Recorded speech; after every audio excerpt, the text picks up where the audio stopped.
नमस्कार दोस्तों।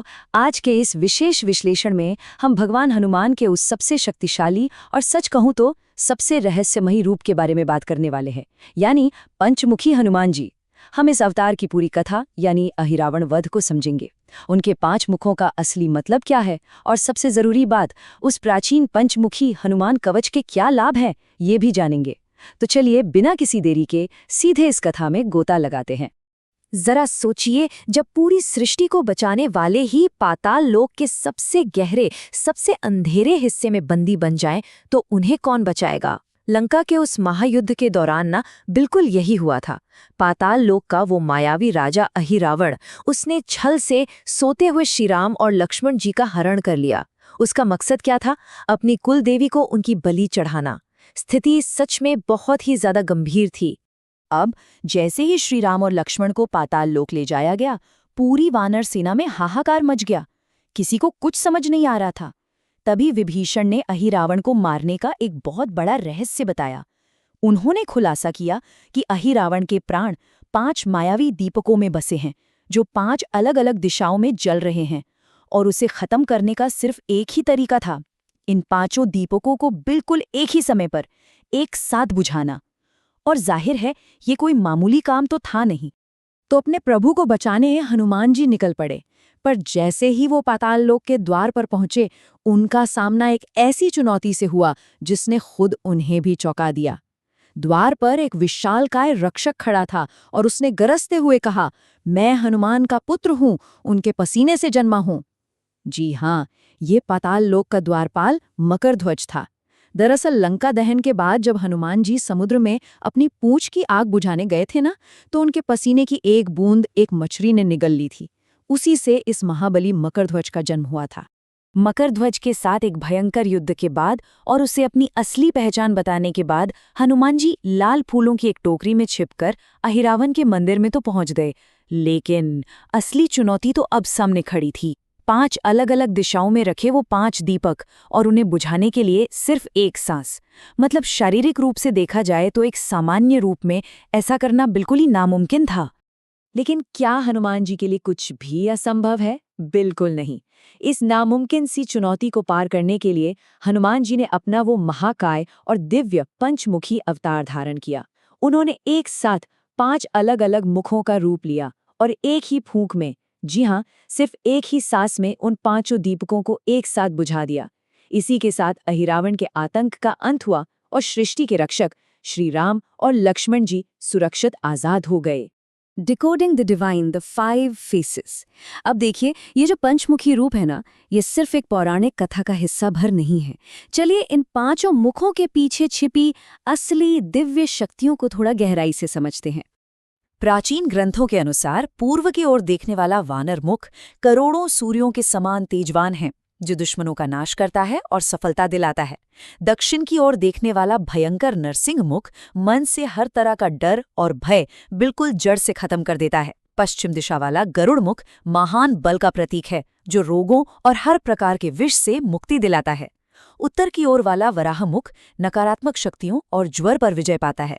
और सबसे ऊपर की ओर देखने वाला हयग्रीव मुख ये बुराई को हराकर एक अल्टीमेट यानी सबसे अचूक सुरक्षा प्रदान करता है। मतलब ये रूप असल में सुरक्षा का एक पूरा अभेद्य चक्र है। द पंचमुखी हनुमान कवच। अब इन अद्भुत शक्तियों को समझने के बाद सवाल ये उठता है कि हम और आप इस दिव्य ऊर्जा तक कैसे पहुंच सकते हैं। इसका सीधा सा जवाब है शक्तिशाली पंचमुखी हनुमान कवच। इस कवच के पाठ का अपना एक पूरा विज्ञान है। ग्रंथों में बताया गया है कि अगर इसका सिर्फ एक बार पाठ किया जाए तो ये शत्रुओं और नकारात्मकता को नष्ट कर देता है। 3 बार पाठ करने से जीवन में धन और समृद्धि आती है। 4 बार का पाठ शारीरिक बीमारियों से छुटकारा दिलाता है। अगर कोई 8 बार नियमित पाठ करे तो वो अपनी गहरी से गहरी इच्छाओं को पूरा कर सकता है।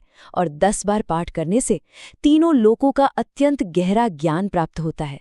ये बिल्कुल एक प्रोग्रेसिव आध्यात्मिक चार्ट की तरह काम करता है, जहां आपकी भक्ति के साथ साथ लाभ भी बढ़ते जाते हैं। पर हाँ, यहाँ एक बहुत बड़े भ्रम को तोड़ना जरूरी है। अक्सर कुछ लोग मान लेते हैं कि इस उपासना से शायद अचानक कोई गड़ा हुआ खजाना मिल जाएगा या कोई लॉटरी लग जाएगी। नहीं, ऐसा नहीं है। सच तो ये है कि हनुमान जी की उपासना हमें जीवन में आगे बढ़ने की कृपा और असीम शक्ति देती है। हमें अपने लक्ष्यों के लिए लगातार कर्म तो करना ही होता है, लेकिन वही कर्म हमें असाधारण परिणाम देने लगता है क्योंकि हमारे पीछे एक कॉस्मिक एनर्जी की एक बहुत बड़ी ब्रह्मांडीय ढाल बन जाती है। Cultivating the connection, rules of worship. तो इस शक्तिशाली ऊर्जा से जुड़ने के नियम क्या हैं? आइए पूजा की पारंपरिक विधि और उन खास नियमों को समझते हैं। आध्यात्मिक गुरुओं ने इस ऊर्जा से जुड़ने के कुछ बहुत ही साफ और स्पष्ट नियम बताए हैं।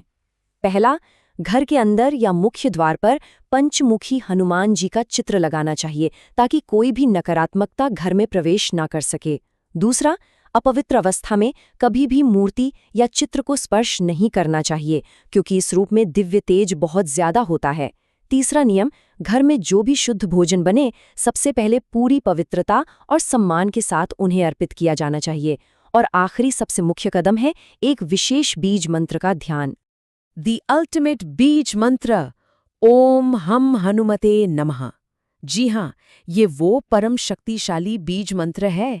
ध्यान रहे, इसे बस जल्दी जल्दी रटना नहीं है, बल्कि आराम से बैठकर गहरी और ध्यानमग्न सांसों के साथ इसका जाप करना है। इसी को पूरी आध्यात्मिक प्रक्रिया का सबसे महत्वपूर्ण हिस्सा माना गया है। अब आप सोचेंगे कि आखिर इस बीज मंत्र के जाप से होता क्या है, तो सुनिए। ये जाप एक भटकते हुए मन को शांत करके एक जगह टिकाता है और एकाग्रता को कई गुना बढ़ा देता है। ये हमारे चेतन मन को हमारे अवचेतन मन यानी सबकॉन्शियस माइंड के साथ जोड़ता है। अगर सीधे शब्दों में कहें तो ये मंत्र हमारे और उस अनंत ब्रह्मांडीय ऊर्जा के बीच एक सीधा पुल बना देता है, जो हर तरफ से आने वाले बुरे विचारों और नकारात्मक इरादों से हमारी एक अभेद्य रक्षा करता है। तो इस पूरे विश्लेषण के अंत में एक बहुत ही गहरा विचार सामने आता है। क्या पंचमुखी हनुमान जी की ये कथा सिर्फ एक रोमांचक पौराणिक कहानी भर है, या फिर ये अपने मन पर पूरी तरह नियंत्रण पाने, अपनी दबी हुई असीम क्षमताओं को जगाने और इस पूरे ब्रह्मांड की ऊर्जा से जुड़ने का एक सदियों पुराना और अनोखा ब्लूप्रिंट है? इस सवाल पर और इस कहानी के अद्भुत पहलुओं पर जरा गौर जरूर कीजिएगा। आशा है आज के इस विश्लेषण से इस विषय पर कुछ नए और गहरे दृष्टिकोण मिले होंगे। हमारे साथ जुड़ने के लिए बहुत बहुत धन्यवाद।